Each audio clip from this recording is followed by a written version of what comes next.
안녕하세요. 3월 10일에 만기 전역을 한 조증 청년입니다. 먼저 7명의 수세자분들 진심으로 축하드리고 앞으로 주님 말씀에 순종하고 의지하며 주님 안에서 승리할 수 있는 성도님들 되길 기도하며 저 또한 주님 말씀대로 살아가겠습니다. 오늘 말씀의 제목은 말씀이 믿음되게 하소서입니다. 하나님의 말씀을 봉독함으로 하나님의 말씀을 선포하겠습니다. 이사야 53장 5절부터 6절까지 말씀입니다. 그가 찔림은 우리의 허물 때문이요 그가 상함은 우리의 죄악 때문이라. 그가 징계를 받았으므로 우리는 평화를 누리고 그가 채찍에 맞았으므로 우리는 나음을 받았도다. 우리는 다 양 같아서 그릇 행하여 각기 제 길로 갔거늘 여호와께서는 우리 모두의 죄악을 그에게 담당시키셨도다. 아멘. 오늘은 예수님께서 예루살렘에 입성했던 날, 그래서 종려주일이라고 합니다. 한 번도 타지 못했던 어린 나귀를 타고 들어갈 때 많은 사람이 나와서 자신의 옷을 벗었고 예수님께서 가시는 길을 깔아드렸습니다. 그리고 종려나무가지를 꺾어서 흔들었습니다. 호산나, 주의 이름으로 오시는 이여. 오늘이 바로 그날이고 인류 역사상 가장 길었던 일주일이라고 불리우는 날입니다. 그래서 오늘부터 7일간 부활주일 그 아침까지 성경은 굉장히 많은 사건 우리에게 보여줍니다. 이 7일은 전반부, 후반부로 나뉩니다. 예루살렘에서 있었던 전반부. 예수님은 어떤 때보다 더 많은 가르침을 제자들과 이스라엘 백성들에게 던지십니다. 그리고 후반부는 고난을 당하시고 고초를 당하시고 죽음을 당하시고 그리고 부활의 나를 맞이하며 방점을 찍는 겁니다. 여러분, 오늘 들려주는 이 말씀들을 통해서 이것이 고막 울리는 말씀이 아니라 하나님께 대한 믿음이 되길 바랍니다. 하나님 살아계시는구나. 하나님 역사하시는구나. 성경은 진실이며 진리구나. 그래서 용기를 얻고 힘을 얻기를 바랍니다. 자, 우리는 예수님이 입성을 하셨다. 예수님이 부활하셨다. 어떻게 된 것일까? 거기에는 하나님의 위대한 섭리가 있습니다. 자, 먼저 이사야서 44장 6절과 7절의 말씀에 보면 이렇게 기록이 되어 있습니다. 이스라엘의 왕인 여호와, 이스라엘의 구원자인 만군의 여호와가 말하노라. 나는 처음이요 나는 마지막이라. 나 외에 다른 신이 없느니라. 유일한 신이라는 겁니다. 그리고서 7절 다 함께, 내가 영원한 백성을 세운 이후로 나처럼 외치며 알리며 나에게 설명할 자가 누구와 있거든 될 일과 장차 올 일을 그들에게 알릴지어다. 하나님은 알파와 오메가라고 말씀하신 뒤에 말합니다.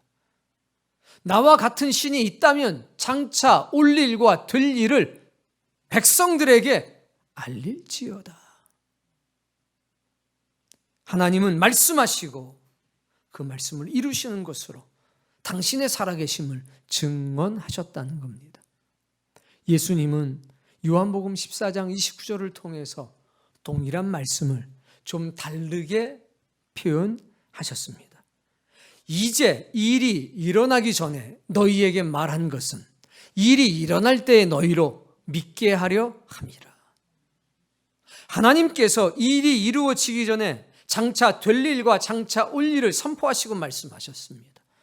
그건 예수님도 마찬가지였습니다. 그리고 일을 이루셨습니다. 왜? 너희로 믿게 하려고. 1000년 전에 말씀하시고 이루십니다. 700년 전에 말씀하시고 이루십니다. 450년 전에 말씀하시고 이루십니다. 일주일 전에 말씀하시고 이루십니다. 3일 전에 말씀하시고 이루십니다. 왜? 우리가 강팍해서 하나님을 믿지 못하니 그것을 통해서 믿음을 가지라고 하시는 겁니다. 이사야서 53장은 1절부터 12절 끝절까지 예수 그리스도에 관한, 하나님의 아들에 관한 말씀입니다. 근데 이 말씀이 예수님을 통해서 놀랍게 성취가 됩니다. 오늘 이 말씀들이 여러분들에게 믿음이 되길 바랍니다. 자, 5절 말씀에 보면 그가 찔림은 우리의 허물 때문이요 하나님의 아들은 첫 번째 찔림을 당한다. 그가 상함은 우리의 죄악 때문이라. 그가 징계를 받음으로 하나님의 아들은 징계를 받는다. 근데 그 징계의 내용이 뭐냐?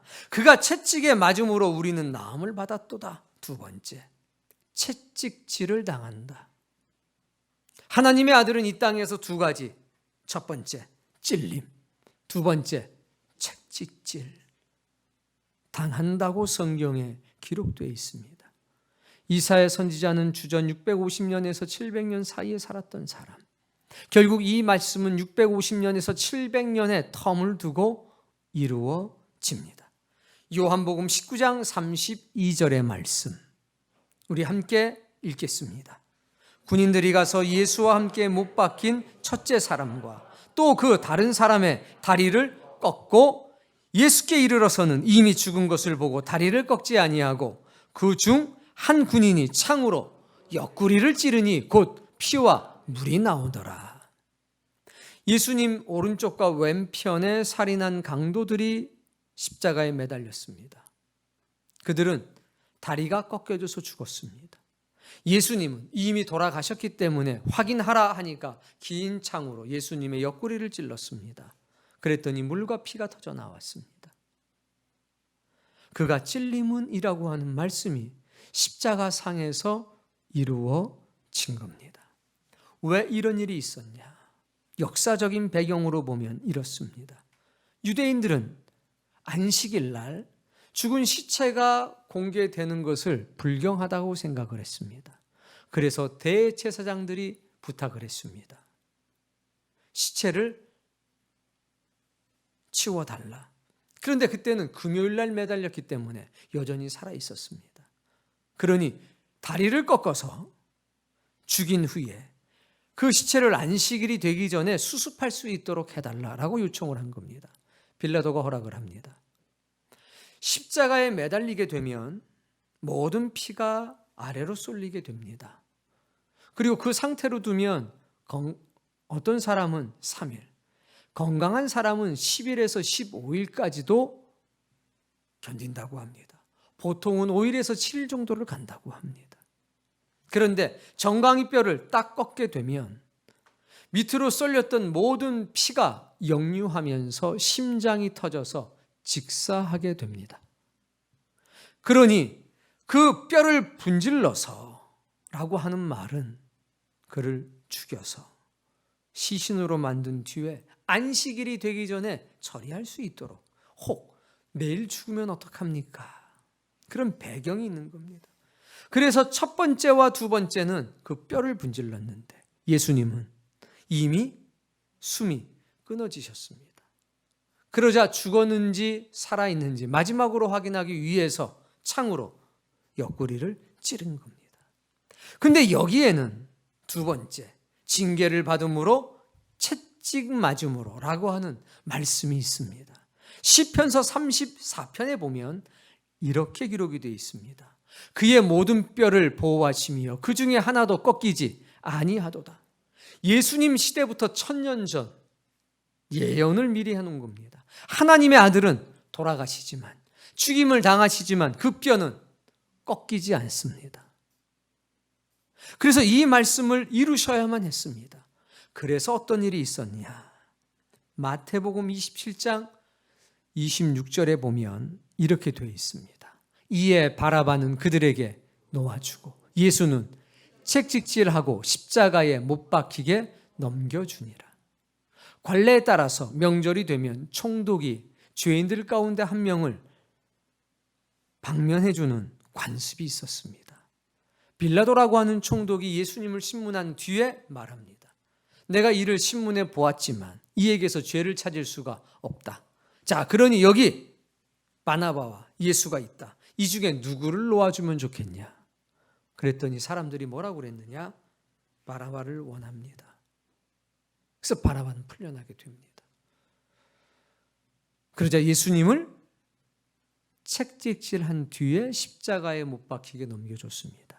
이때 예수님이 맞은 책찍질의 수는 40에 하나를 감한, 즉 39번 책찍질을 당했습니다. 이 39번의 책찍질은 사람이 견디기가 어려운 겁니다. 보통 39번을 맞으면서 거의 죽음에 이르게 되는 겁니다.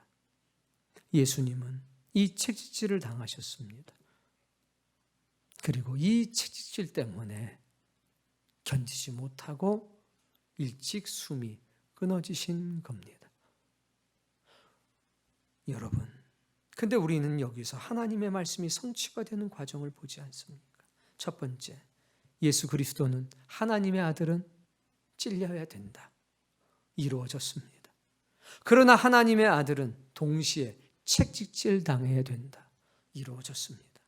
그러나 동시에 하나님의 아들은 그 뼈가 꺾여서는 안 된다. 이루어졌습니다. 이 말씀들이 십자가상에서 다 이루어진 겁니다. 우린 이것을 보면서 경험합니다. 성경은 빠진 것이 없구나. 1절부터 12절까지가 이런 내용으로 가득하다는 겁니다. 자, 6절 말씀. 우리는 다 양 같아서 그릇 행하여 각기 제 길로 갔거늘 여호와께서는 우리 모두의 죄악을 그에게 담당시키셨도다. 하나님의 아들은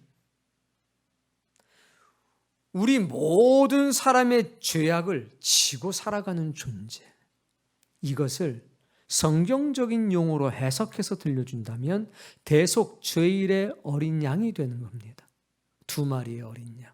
하나는 광야로 쫓김을 당해서 죽음에 이르는 아사셀, 또 다른 하나는 죽임을 통해서 하나님의 거룩한 언약궤를 정결하게 하는 어린 양. 자, 이것을 요한복음 1장 29절에 세례자 요한은 이렇게 표현했습니다. 함께 읽습니다. 이튿날 요한이 예수께서 자기에게 나오심을 보고 이르되 보라, 세상 죄를 지고 가는 하나님의 어린 양이로다. 하나님께서 이렇게 말씀한 겁니다. 이 세상의 모든 죄악을 내 아들에게 씌우겠다. 그리고 그를 마치 대속죄일의 어린 양과 같이 희생제물로. 대속죄일의 어린 양은요, 내가 알고 지은 죄, 내가 모르고 지은 죄, 그 모든 죄를 사해주는 특별한 은혜의 속죄양이었습니다. 예수님이 그와 같이 됐다는 겁니다. 이런 말씀들을 통해서 하나님의 뜻은 성취가 되어 갔습니다. 우리가 나 좋은 길로 갔을 때 알면서 지었던 모든 죄, 모르면서 지었던 모든 죄, 기도해야 되는데 라고 말하면서 기도하지 못한 죄, 이렇게 살아야 되는데 라고 하면서 그렇게 살지 못했던 죄, 그리고 아예 그런 것을 해야 되는 줄을 모르고 살아왔던 수십 년의 세월, 그때 쌓였던 모든 죄를 누가 지셨다고 그랬습니까? 하나님의 아들 되신 예수님이. 그리고 그를 십자가에 희생 제물로 삼으심으로 우리의 죄사함의 역사는 나타난 겁니다. 이 말씀이 없었다면 예수 그리스도의 십자가의 사역은 무의미합니다. 그런데 하나님은 미리 이렇게 말씀해 놓으시고 이루신 겁니다. 우리에게 믿음을 주기 위해서. 자, 본문 7절 말씀. 그가 곤욕을 당하여 괴로울 때에도 그의 입을 열지 아니하였으며 마치 도수장으로 끌려가는 어린 양과 털 깎는 자 앞에서 잠잠한 양같이 그의 입을 열지 아니하였도다. 하나님의 아들은 곤욕을 당해야 됩니다. 괴로움을 당해야 됩니다. 그러나 변명하지 않습니다. 마치 죽임을 당한 어린 양처럼, 털 깎는 자 앞에 선 양처럼. 자, 마태복음 27장 11절입니다. 예수께서 총독 앞에 섰음에 총독이 물어 이르되 네가 유대인의 왕이냐? 예수께서 대답하되 내 말이 옳도다. 네가 유대인의 왕이냐? 네 말이 옳도다. 자, 12절. 대제사장들과 장로들에게 고발을 당하되 아무 대답도 아니하시는지라. 대제사장들, 장로들이 이런 죄가 있고 저런 죄가 있고 막 얘기를 했습니다. 그런데 예수님은 한마디도 변명하지 않으시고 침묵하셨다는 겁니다. 자, 13절. 이에 빌라도가 이르되 그들이 너를 쳐서 얼마나 많은 것으로 증언하는지 듣지 못하느냐 하되 14절. 한마디도 대답하지 아니하시니 총독이 크게 놀라워하더라. 나는 너를 죽일 수도 있고 나는 너를 살릴 수도 있으니 내게 말해봐라. 말씀하지 않으셨습니다. 한마디 한 것은 하늘이 허락하지 않으면 너에게 그런 권세가 없느니라. 결국 고난과 괴로움과 고통을 당할 때 자기를 위해 변호하지 않을 거다. 하나님 말씀하셨는데 그 말씀대로 예수님은 자기 자신을 위해선 변호하지도 않고 변명하지도 않으셨습니다. 여러분, 이게 우연한 사건일까요? 이건 예정된 섭리고 전율이 흐를 만한 놀라운 역사라는 것을 기억해야 됩니다. 9절 말씀, 본문. 그는 강포를 행하지 아니하였고 그의 입에 거짓이 없었으나 그의 무덤이 그가 죽은 후에는 부자와 함께 있었도다. 이 9절에서는 두 가지를 먼저 봐야 합니다. 첫 번째, 그의 무덤이 악인들과 함께 있었다. 무덤이라고 번역한 이 말은 원어로 보면 수올입니다. 세 가지 뜻이 있습니다. 무덤, 죽음, 그리고 수올. 세 가지의 뜻이 있습니다. 그러니까 그의 무덤이 악인들과 함께 있었다라고 하면 우리는 그가 하나님의 아들은 악인들과 함께 죽었다. 이해되시죠? 하나님의 아들은 악한 사람들과 함께 죽으셔야 합니다. 그런데 두 번째는 그가 죽은 후에는 어디에? 무덤에 있는 거 아닙니까? 부자와 함께 있었다. 죽임을 당할 때는 악인들과, 죽은 후에는 부자들과 함께 있어야 된다라고 하나님이 말씀해 놓으셨습니다. 왜 이렇게 말씀해 놓으셨냐면 어떤 이가 나타나서 내가 하나님의 아들이다 주장한다면 그는 반드시 누구와 함께 죽어야 합니까? 악인들과 함께 죽어야 합니다. 그러나 죽은 뒤에는 부자에 함께 거하는 역사가 있어야 그가 바로 누구냐? 하나님의 아들이라는 겁니다. 자, 마태복음 27장 38절에 보면 읽습니다. 이때 예수와 함께 강도 둘이 십자가에 못 박히니 하나는 살인한 강도 둘이 예수님의 좌편과 우편에 함께 매달렸고 다리가 부러져서 죽는 모습을 보지 않았습니까? 자, 예수님은 누구와 함께 죽었습니까? 악인들과 살인 강도와 함께 죽었습니다. 그럼 이 본문 9절의 말씀은 성취가 됐습니까? 성취가 되지 않았습니까? 성취가 됐습니다. 더 놀라운 말씀은 27장 57절부터 있습니다. 읽어봅니다. 저물었을 때에 아리마대의 부자 요셉이라고 하는 사람이 왔으니 그도 예수의 제자라. 아리마대에 살고 있는 요셉이라고 하는 사람이 있었는데 성경은 그를 뭐라고 얘기합니까? 부자. 공회의 회원이기도 합니다. 유력한 인사입니다. 이제 예수님의 시신이 내려왔는데 이것을 여전히 빌라도가 가지고 있었습니다. 누구도 감히 예수님의 시신을 수습할 엄두를 내지 못한 겁니다. 그것을 달라고 하는 순간 공공의 적이 되는 것이고 대제사장들과 그 무리에 의해서 어떤 일을 당할지 아무도 알 수가 없습니다. 제자들은 지금 뿔뿔이 흩어져 있는 상황이고 나머지 여자들은 힘이 없는 상황이었습니다. 그런데 요셉이, 아리마대 요셉이 등장해서 58절, 빌라도에게 가서 예수의 시체를 달라 하니 이에 빌라도가 내주라 명령하거늘. 59절, 깨끗한 세마포로 싸서 바위 속에 판 자기 새 무덤에 넣어두고 큰 돌을 굴려 무덤 문에 놓고 가니. 자신의 무덤, 아직 한 번도 쓰지 않은 자신의 무덤에 예수님을 모신 겁니다. 부자의 무덤. 근데 우리는 유대인들의 무덤을 알아야 합니다. 우리는 무덤 하나에 한 분을 모시는데 유대인들은 그렇지가 않습니다. 어떤 묘냐? 가정묘입니다. 그래서 모든 가족을 동굴 안에 같이 다 모십니다. 근데 각자의 자리가 있어요.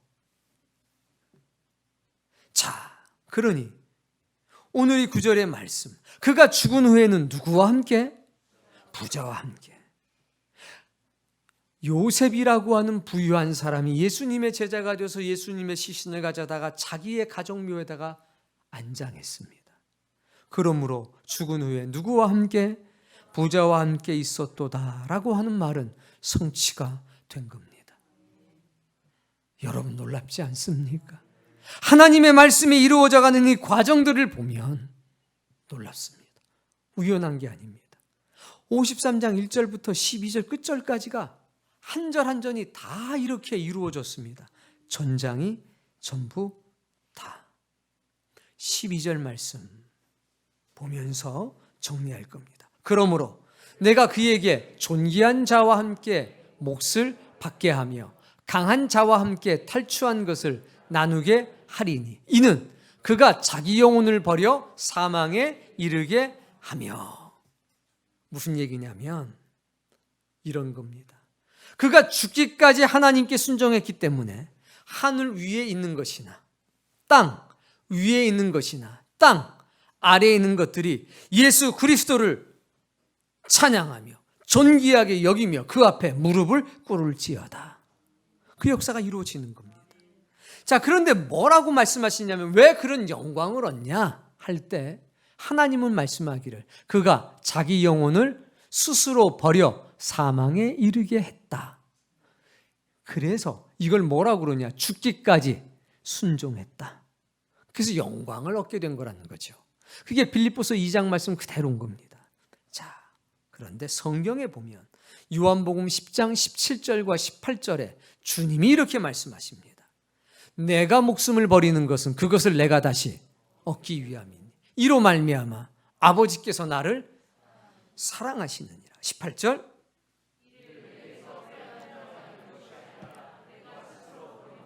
자, 이 생명을 내게서 빼앗아갈 수가 있다 없다? 없다. 이것은 내가 스스로 버리노라. 나는 버릴 권세도 있고 다시 얻을 권세도 있으니 이 계명은 내 아버지에게서 받았노라. 아버지의 계명을 주셨기 때문에 나는 스스로 목숨을 버리노라. 나는 하나님께 순종하기 위해서 하나님의 뜻을 이루기 위해서 내 생명을 스스로 버리노라. 12절의 말씀이 그대로 이루어진 겁니다. 이는 그가 자기 영혼을 버려 사망에 이르게 하며. 예수님은 스스로 생명을 버리신 겁니다. 자, 다음 말씀에 보면 범죄자 중 하나로 헤아림을 받았습니다. 십자가에 매달려 돌아가셨기 때문에 범죄자 취급을 당하신 겁니다. 다음 말씀, 그러나 그가 많은 사람의 죄를 담당하며 범죄자를 위하여 기도하였느니라. 그는 스스로 자신의 생명을 버리는 과정 중에서 반드시 어떤 일을 하게 됩니까? 범죄자들을 위하여 기도하게 됩니다. 누가복음 23장 34절입니다. 이에 예수께서 이르시되 아버지 저들을 사하여 주옵소서. 자기들이 하는 것을. 예수님의 손과 발에 못을 칠 때 사람들이 머리를 흔들며 예수님께 침을 뱉으면서 조롱하며 욕을 할 때 예수님은 그들을 위해서 기도하셨습니다. 하나님, 저들이 모르고 하는 짓이니 저들을 용서해 주옵소서. 그 기도 때문에 오늘 우리도 구원의 길이 열린 겁니다.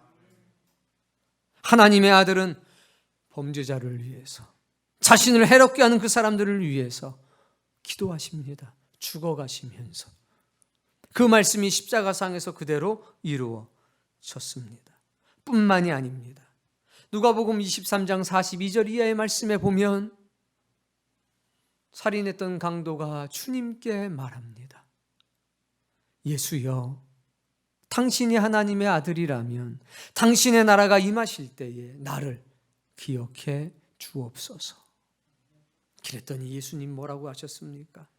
내가 진실로 너에게 이르노니 오늘 너와 내가 낙원에 있으리라. 그게 주인을 위한 기도가 아니겠습니까? 이렇게 하나님의 말씀은 한 절 한 절 성취가 됐습니다. 그러나 이 말씀이 여러분에게 지식되면 안 됩니다. 이 말씀이 여러분에게 믿음이 되어져야 합니다. 하나님과 같은 신이 없구나. 될 일과 장차 올 일을 하나님은 말씀하시고 이루셨구나. 우리의 믿음이 연약하니까 미리 말해주고 이루신 다음에 이것을 통해 믿음을 가지라. 이렇게 우리에게 요구하시고 요청하셨구나. 여러분, 예수님의 죽으심은 우연한 사건이 아닙니다. 하나님은 이사야서 53장을 통해서 한 절 한 절 다 기록해 놓으셨습니다. 우린 주일 저녁과 수요일을 통해서 이 말씀을 계속 보게 될 겁니다. 그리고 확신을 가지셔야 합니다. 이 모든 말씀이 믿음이 되는 역사가 나타나야 됩니다. 이건 역사적인 사실이며 동시에 진리인 겁니다. 만약 여러분이 이 말씀을 듣고도 믿음이 생기지 않는다면 여러분은 이 세상에서 가장 불쌍한 사람이고 동시에 불행한 사람입니다. 오늘 인류 역사상 가장 길었던 일주일, 그 일주일간에 어떤 일이 있었는지 잠깐 봤습니다. 오늘 이번 주일부터 다음 주일까지 이 7일간의 기간이 여러분의 인생에서 가장 의미 있고 복된 날이 되기를 바랍니다. 모든 말씀이 믿음이 되는 거룩하고 신령한 역사가 있는 날들이 되기를 바랍니다. 소망을 하늘에 두고 살아가시길 바랍니다. 하나님의 말씀은 들으라고 주시는 것이 아니라 지키라고 주는 것이고 이것을 믿는 자에게는 영원한 생명이 된다는 것을 경험하시기 바랍니다. 소망을 하늘에 두고 살아가시고 끝까지 충성된 믿음의 사람으로 하나님 나라 바라보며 예수 그리스도의 손을 붙들고 십자가를 등에 지고 이 길을 걸어가 승리의 면류관 다 쓰시기를 주의 이름으로 축복합니다.